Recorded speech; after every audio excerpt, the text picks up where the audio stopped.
Very good morning all of you. आज हम आप लोग को बताने वाले हैं मूल्यांकन की प्रक्रिया एवं उद्देश्य क्या है। तो हमने बताई कि इवैल्यूएशन का अर्थ होता है कि हम उसका नॉलेज, उसका ज्ञान, उसका परीक्षा से संबंधित जो भी हम इवैल्यूएट करते हैं उसको हम कहते हैं इवैल्यूएशन। और इवैल्यूएशन के दौरान हम स्टूडेंट की विभिन्न तरह की परीक्षाओं को या विभिन्न तरह की उसकी अचीवमेंट का हम इवैल्यूएशन करते हैं, उसका मूल्यांकन करते हैं और उसका हम रिजल्ट देते हैं, तो उसको हम कहते हैं इवैल्यूएशन।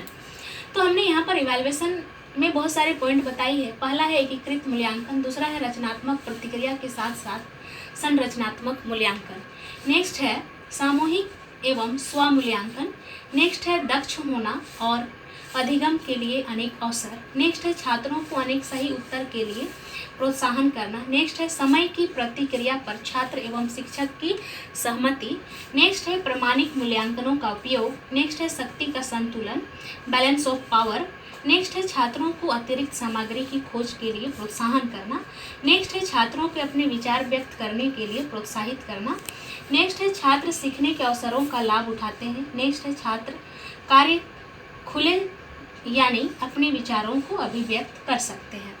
तो मैंने यहाँ पर पहला पॉइंट में कहा है कि एकीकृत इवैल्यूएशन क्या है। दैट मीन्स कि जब भी हम स्टूडेंट का इवैल्यूएशन करेंगे सिर्फ हम एक तरफा नहीं करेंगे, बल्कि हम उसका सारे ऑल राउंड डेवलपमेंट का जब इवैल्यूएशन करेंगे तभी हम उसको कह सकते हैं कि एकीकृत इवैल्यूएशन ना कह के ऑल राउंड डेवलपमेंट का इवैल्यूएशन करते हैं। एकीकृत इवैल्यूएशन में सिर्फ हम उसका या तो सिर्फ उसकी अचीवमेंट का इवैल्यूएशन करेंगे या फिर सिर्फ हम उससे परीक्षा से संबंधित उसका इवैल्यूएशन करेंगे, उसको हम कहते हैं एकीकृत इवैल्यूएशन। नेक्स्ट है कि संरचनात्मक और रचनात्मक इवैल्यूएशन में फॉर्मेटिव और समेटिव हम दोनों तरह से इवैल्यूएशन करते हैं। एक मंथली होता है और एक हाफ ईयरली होता है। दैट मीन्स कि हम एक बार पूरे साल में उसका इवैल्यूएशन करते हैं और कभी कभी हम उसका 6 मंथ में हम उसका इवैल्यूएशन करते हैं, तो उसको हम कह सकते हैं संरचनात्मक और रचनात्मक मूल्यांकन। नेक्स्ट है सामूहिक एवं स्वमूल्यांकन। कहने का अर्थ है यहाँ पर कि सामूहिक मतलब हम किसी भी कक्षा में जब स्टूडेंट को पढ़ाते हैं तो हम उसका एक साथ मिलाकर अगर हम इवैल्यूएशन करते हैं और स्टूडेंट कभी कभी स्वयं भी उसका इवैल्यूएशन करता है तो उसको हम कह सकते हैं स्वमूल्यांकन। नेक्स्ट है दक्ष होना और अधिगम के लिए अनेक अवसर। कहने का अर्थ है कि जब स्टूडेंट टीचिंग लर्निंग प्रोसेस करता है तो उसका उसमें दक्षता होनी अनिवार्य है। अगर स्टूडेंट पास वो दक्षता नहीं है तो हम उसको नहीं कह सकते हैं कि वो जो अधिगम है वो सही है।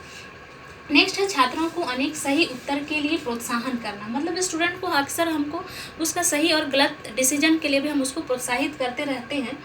नेक्स्ट है कि समय की प्रतिक्रिया पर छात्र एवं शिक्षकों की सहमति होना। कहने का अर्थ है कि स्टूडेंट का भी एक सही समय और गलत समय के लिए उसको मोटिवेट करते रहना पड़ता है कि क्या सही है और क्या गलत है, उसका प्रोत्साहन भी हम स्टूडेंट को देते रहेंगे। लाइक अगर उसका रिजल्ट खराब है तो उसको भी हम आगे बढ़ाने के लिए उसे प्रोत्साहित करेंगे।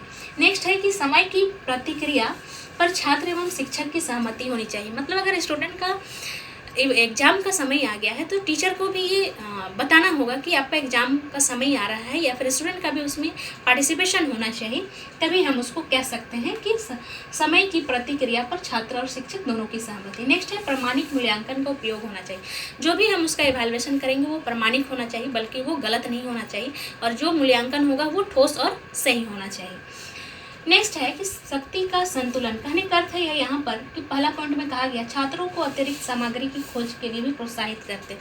जब हम स्टूडेंट को पढ़ाते हैं तो अक्सर हमको उसको असाइनमेंट या प्रोजेक्ट देते रहना होगा, जिससे स्टूडेंट को पता चले कि उसके लिए वो सही क्या है, गलत क्या है, और उससे उसको अपना जो टीचिंग लर्निंग का जो रिसोर्सेस है जब वो खोजता है तो उसको वो एक अनुभव मिलता है। नेक्स्ट है कि छात्रों को अपने विचार व्यक्त करने के लिए प्रोत्साहन करना। हमेशा टीचर को सिर्फ बोलते ही नहीं रहना है, बल्कि स्टूडेंट को भी, श्रोता अगर स्टूडेंट है तो उसको भी एक मौका देना चाहिए कि वो अपना विचार को व्यक्त कर सके, अपना विचार को वो रख सके। नेक्स्ट है कि छात्र सीखने के लिए अवसरों का लाभ उठाते हैं, मतलब स्टूडेंट को हमेशा हम कुछ ना कुछ सीखने के लिए उसको समय देते हैं और ये समय के साथ साथ ही उसको हम सीखने का मौका देते हैं और उसको एक अवसर हमेशा प्राप्त करने के लिए कि वो कुछ सीखे, मोटिवेट हो के सीखे, और हम उसका इवैल्यूएशन करते जाएंगे, जिससे कि उसका शक्ति कितना है, उसका जो बोलने का जो पावर है वो कितना बोल सकता है, वो कितना कर सकता है, ये पता चले। नेक्स्ट है कि दक्षता कार्य खुले हो, यानी अपने विचारों को वो अभिव्यक्त कर सके। कहने का अर्थ है कि जब भी स्टूडेंट अपना कार्य को करता है तो उसको ये अनुभव मिल जाता है। इसीलिए हमेशा स्टूडेंट को भी प्रोत्साहित करते रहना चाहिए, स्टूडेंट को बोलने का मौका देना चाहिए, तभी पता चलेगा कि हाँ स्टूडेंट ये कार्य को कर सकता है, उसमें वो दक्षता हासिल कर रहा है। तो हमने यहाँ पर मूल्यांकन की प्रक्रिया एवं उद्देश्य की जानकारी दी। उसमें हमने बताया कि शक्ति का संतुलन, पावर क्या है और उसके इवैल्यूएशन का प्रोसेस क्या है, उसका ऑब्जेक्टिव क्या है। तो मेरे ख्याल से आप लोगों को समझ में आ गई होगी। धन्यवाद।